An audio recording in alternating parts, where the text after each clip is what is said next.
Hello, everybody. Welcome to the Champions League review from match week 2. We're going to be going over some of the games, talking about them, and I'm just going to give you my thoughts. So, we're going to start off with, let me put this mic up.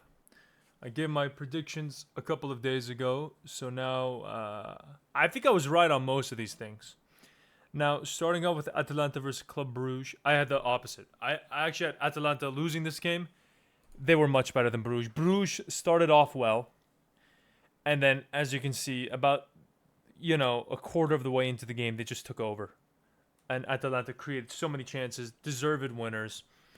Pretty big win for Atalanta. They're in a weird position with the loss of their.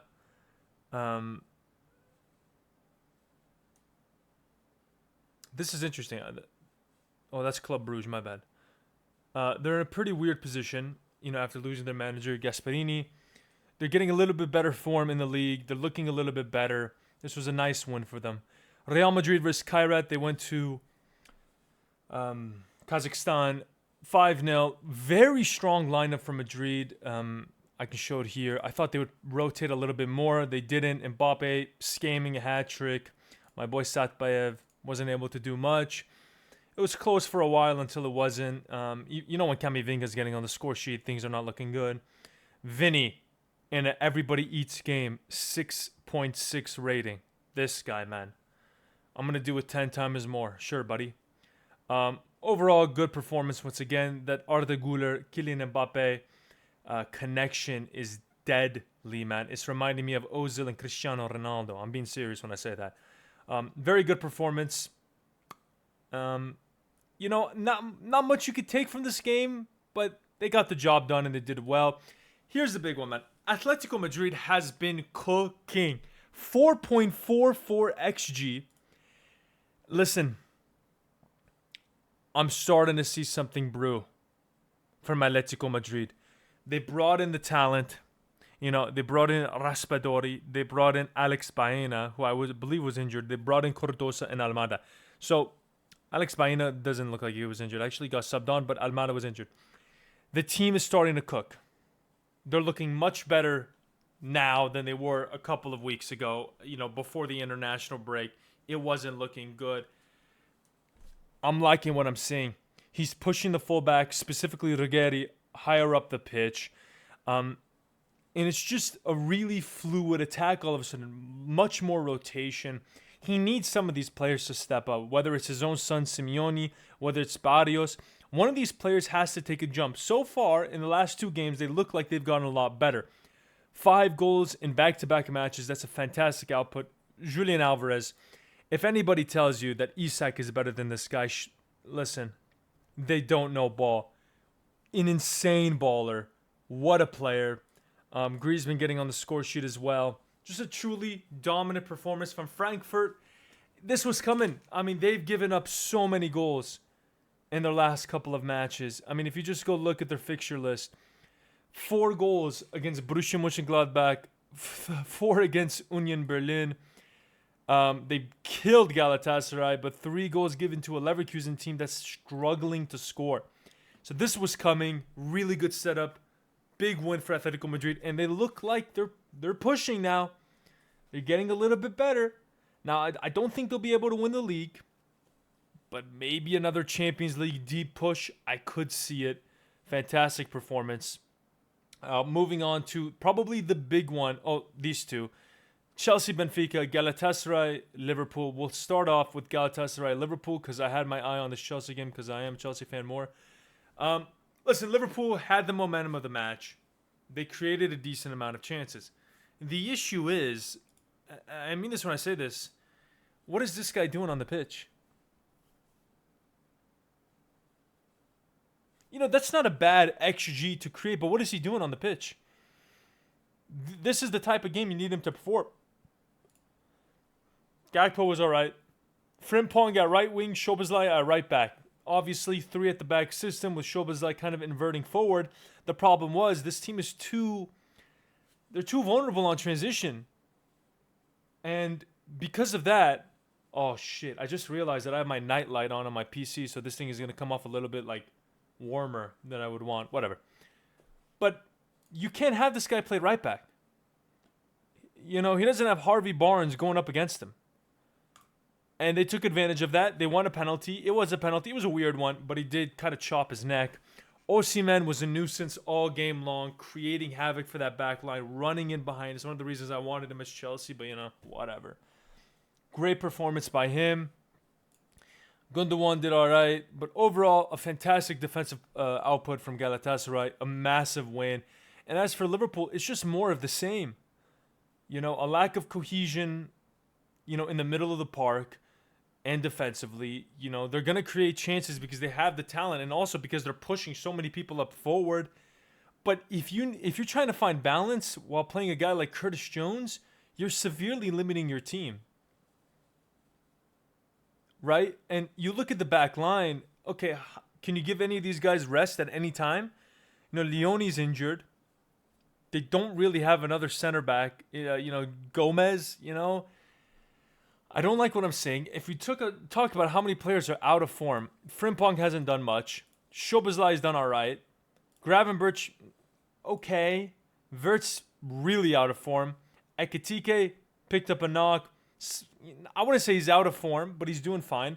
Gakpo had a good start, hasn't done much since.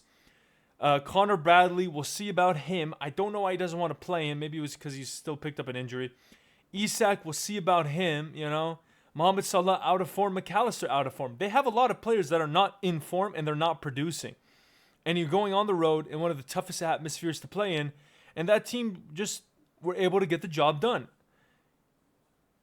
You get 16 shots off with 1.81 XG. Now, if I were to do the math real quick, well, let's get the average XG per shot. Because remember, this is a counting stat more than it is an average stat. So even if it looks higher, it might not be as many good opportunities. So your XG was 0.11, slightly below average. It's average amount of chances or type of chances. They're not anything significant. So let's look. You know, you got 0.18 XG here, 0.03, 0.13, 0.22. This is the Florian Wirtz one, where he hits it right at the keeper. 0.04 XG, 0.15 XG. I mean, these are okay chances. And then in the second half, when you're losing, not doing much, you had this Ekitike chance. But you basically had, in my opinion, two big chances, or one big chance like they said here. But that's about it in the whole game. The rest of the opportunities weren't that good. Now for Galatasaray, listen, you take away the penalty, that's 8 total shots, 3 on target, right? And a penalty is worth 0.79 XG. So you do 1.34 minus 0.79 XG. That gives you an XG of 0.55. And then you divide that by 8. That's a 0.06 XG per shot. That's not good. So defensively, it wasn't like Liverpool were bad. It wasn't like they were leaking goals. Kind of how you saw against Napoli a couple years back when they had Victor Osimhen and Kvaratskhelia and they were cooking them. This is different. But you kind of have a similar problem to Chelsea where you have single points of failures, like the center backs making mistakes for Chelsea.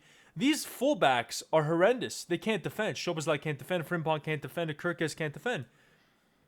So you're going to have single points of failures. You're going to have points where they get in behind in dangerous situations, and you have players that do not know how to defend properly. It's going to cause mistakes. It's going to cause penalties, red cards, so on and so forth. And that's what happened again tonight. And it cost them. It's less about a balance issue. In my opinion, it's more about a personnel issue.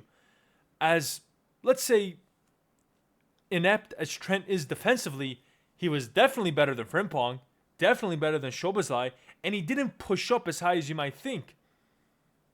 It gave a more structured base in transition because he oftentimes operated in the middle of the pitch. He didn't really overlap too much, sometimes even inverting. Something to watch out for. Right now, it looks like Arsenal have the most complete and balanced team, and that might be what it takes to win the league this year, and it could be. Listen, their attack is weird. I'm not going to say that they're some attacking machines, but they're competent enough with the midfield base and the defensive base to win the league. On to Chelsea versus Benfica. I watched this whole game. Chelsea started off pretty well. If you look at the XG, it's not high in own goal. I mean, this is very simple issue with this. Tyreek George playing striker. They don't want to play Mark Gueye because I think they want to put him back on loan. So he doesn't have you can't play for two sides or be registered for two sides in England and be able to play football that given season. So you don't play him until January so that he can go out on loan and then play. In my opinion, it was an own goal, but it was a good job by Garnacho arriving at the back post. They didn't credit him with an assist. It was an assist. That's what UEFA credited as. I thought Enzo, once again, defensively was poor. Caicedo, he had the most tackles, the most interceptions, the most passes forward, chances created. This guy's a generational midfielder, and he's getting wasted because nobody wants to help him there. It's unfortunate. You look at this front line. Neto was good. Buonanotte was decent. George didn't do much. He's more of a left winger. Cucurella was good. Gusto was decent. Badiashile, listen, in terms of a passer and in the air, much better than Chalobah. Much better than Hato. He's a welcome sight. If this guy can just find some form and give me 7 out of 10 performances, it makes our defense much more stable. I think ultimately this game, we sort of lost control. I wouldn't say we lost control, but in the second half, they pressed higher up the pitch. This guy cannot play out of a press. This guy cannot play out of the press. This guy cannot play out of a press. And because of that, you have situations where you're just booting the ball long. It can push the defensive line higher for Benfica and allow them to attack more and more. With that being said, 9 shots, 0.89 XG. That gives you an XG of about 0.9 per shot. Nothing special. Their best opportunity of the game was about here with Richard Rios. It was a good save off a quick cutback. But ultimately, they didn't create much. And then you had the Luke Bakayoko. Let me say that right. Luke Bakio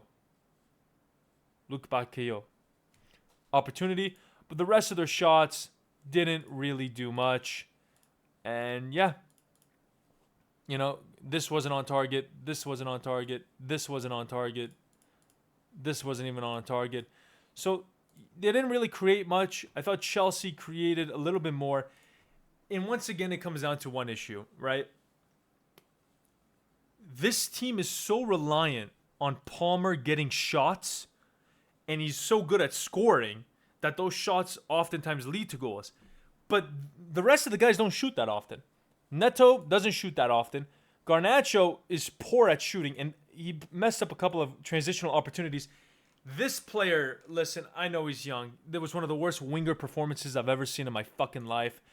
The night and day difference between this guy coming on and dribbling past players. And I know he missed the final pass, but it's such a big difference. It's such a big difference. And the amount of transitional opportunities, I thought Garnacho was okay. He needs to be a little bit better. But the amount of transitional opportunities that this guy messed up. 4 1v1s, I recall. 4 times he didn't make a pass or get a shot off.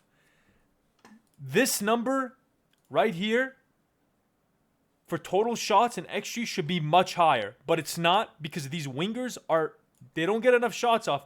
And I'm sorry, but Gittins looks incompetent. He really looks bad.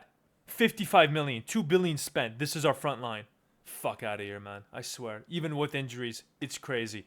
Go get Semenyo, please. As for Benfica, it's a really tough start for them. It's not going to get any easier. I think they might struggle even getting in the top 24. Because if we look at their Champions League fixtures, right, they got Newcastle away from home. That's not going to be easy. Leverkusen at home, possible win there. Ajax away from home. Ajax have looked horrendous. They might be able to get a win there. Napoli at home. They might be able to get a win there. But there's a lot of mights. There's not a lot of, things that you can look at and say they'll be able to win that. Same thing with Juventus away from home.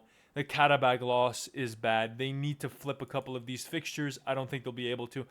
They might just get in the top 24.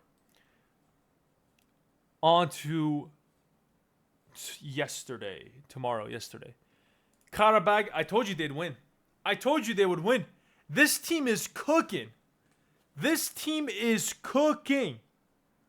Fantastic goal from Adai, by the way.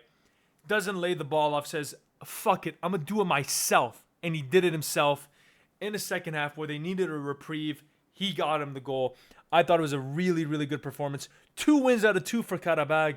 Fantastic start, positioning themselves in order to get in the top 24 and continue playing Champions League football come January, February. As for Copenhagen, even with the momentum in the second half, not much created. Poor performance. It is what it is. I'm not high on this team. I think there's a high likelihood they don't make it out of the group stage. A draw versus qualification, but a draw versus Leverkusen that they probably shouldn't have drawn. Leverkusen probably should have been able to win that game. A loss versus Qarabağ, and it doesn't look like it's going to get any easier. I can see this team missing out, unfortunately. But as for Qarabağ, fantastic start. Really, really good start. Very happy for the team from Azerbaijan and Baku. Moving on, City versus Monaco. This was the game I had my eye on. Listen, I don't know what to say. First of all, fantastic goal from Teze. They get a penalty late in the game. Manchester City probably play their best 11. Haaland is an animal. I don't know what else to say, but Doku, I was disappointed in. 450 million spent on Bernardo Silva as your right winger. I cannot believe what I'm witnessing. And then they take out Rodri. They bring in Nico Gonzalez. This guy has been nothing short of a disappointment thus far. High boot. Gave him a penalty out of nothing. Monaco tied the game. This was a match they should have won. They just don't have good enough players. It's that simple. When your players aren't good enough, this is what happens. That being said, this Josko Gvardiol is an absolute baller. He needs to be in discussions as a top 5 center back in the world of football. I'm being serious. Ultimately, they gave it away. But as for Monaco, I love the fight. I love the tenacity. But ultimately, they got some very nice players here. Alakush, decent player. Balogun was shit. Teze was decent. Diatta was decent. I like their team. They're a good attacking team with a good manager in Adolf Hutter. But, yeah, they got a little bit lucky with this one. Manchester City should have been better. They don't have as good enough players, and you're going to make mistakes because you don't have good enough players. A lot of times people don't underestimate the IQ of good footballers and how smart they are in positions and the mistakes they don't make because they understand what to do. Took out Rodri, bring in Nico Gonzalez. Everything went to shit. 2-2, unfortunate. And then here's the big one from the week. Listen, I see a lot of PSG fans talking shit. And I've gone on about Hansi Flick's high line being stupid. Especially in the Champions League. Especially against teams that can beat you on the counter. This is a game that Barcelona, in my opinion, should have won. They had 2 shots saved off the line. They really had 2 shots saved off the line. And before PSG fans, go ballistic and say, oh, they would have never beaten us in the Champions League final, they should shut up. Average performance. Okay performance. Decent. By the way, Mbawe. Holy shit, this guy looked fantastic. Hakimi was decent. Zabarnia and Pacho, incredibly impressed. Mendes was really good. But here's where I have to say, calm down, PSG fans. You got fucking lucky. 2 goals cleared off the line from Barcelona. Hansi Flick takes off Rashford in the 72nd minute. Big fucking mistake. Olmo, once again, dog shit. What does he even do on the pitch? You're playing against fucking Gerard Martin. Koundé was getting turned around by Mbawe. Oh my god, I couldn't believe my fucking eyes. And they want to act like this guy's better than Reece James. Shut the fuck up, dude. This guy is so overrated. But one thing is very clear, and I have to say this to PSG fans. They did well in the second half, right? They controlled the game in the second half. They controlled the momentum. With that being said,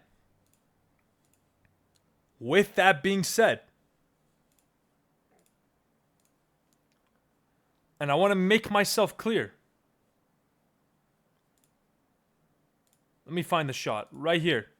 Free kick. Lamine Yamal, 63rd minute.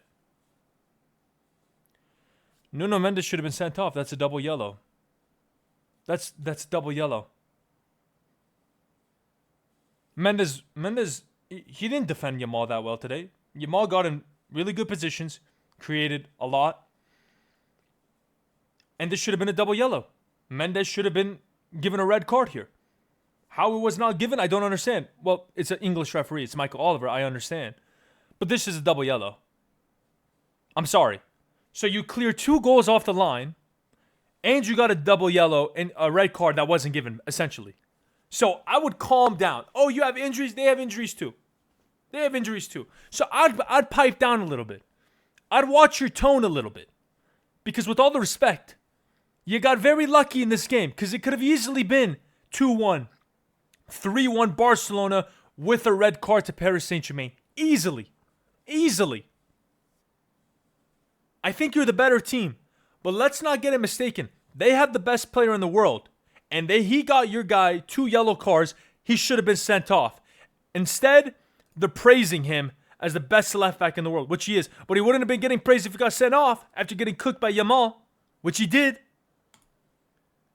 By the way, Mendes, I think he could go down as a top 3 left back of all time. Fucking insane player. But I'm just saying, Hansi Flick, again with the mistakes with this high line. Again with the mistakes with this high line. Sit the fuck back a little bit. Especially late in games. See out the draw. Idiot. PSG, very good. But at the same time, you got very lucky. 2 goals off the line. Nuno Mendes should have been sent off. Barcelona want to defend like fucking idiots. You got lucky. Now, I know you had injuries. And if Ousmane Dembele was playing, could have been still 2-1. You could have won. But let's not get it mistaken. Very lucky. Don't act like you're hot shit. Now, final game. Villarreal versus Juventus. Juventus, they bring shame to the Italian teams. They can't defend anything. They got killed in the second half. Like, legitimately. Oh, excuse me, they didn't get killed in the second half. My bad. My apologies. In the first half. If I'm a Juventus fan, I have serious questions about Tudor. Because the amount of goals that this team is leaking is fucking insane at the moment. Draw. 3 goals given up. 4 goals given up. 1 goal given up. 2 goals given up. This is not sustainable. And then you got Milan, Como, Madrid, Lazio. It's not getting any easier. I'm not seeing a difference with Mota. Mota, you would get 1-0, 0-0 draws. Now you're just getting multi-goal draws. Now you could say that creating goals is harder than defending and you can fix defending easier. Okay, then fix it. Fix it. Fix it. Because it's not getting any easier in the league. Fix it. And in the Champions League, it's not getting any easier either. You got Madrid, you got Sporting. But I can promise you Bodo Glimt is going to give him trouble. So, to me, when it comes to Juventus, I just see more of the same. Of course, I rate this Villarreal team very highly. I expected them to do well. They did well once again. But I just don't rate this Juventus team very highly. I don't think they have that many good players. I mean, look at this fucking midfield, man. Oh, my God. McKennie in 2025? This is the problem when your youth system is completely shit and you don't care about young players in Italy. And also, you're a little bit fucking racist. I mean, Lloyd Kelly in 2025. Oh, he got an assist. I don't give a fuck. Kalalu. What am I... Like, who the fuck are these players, man? Jonathan Davis. Shocker.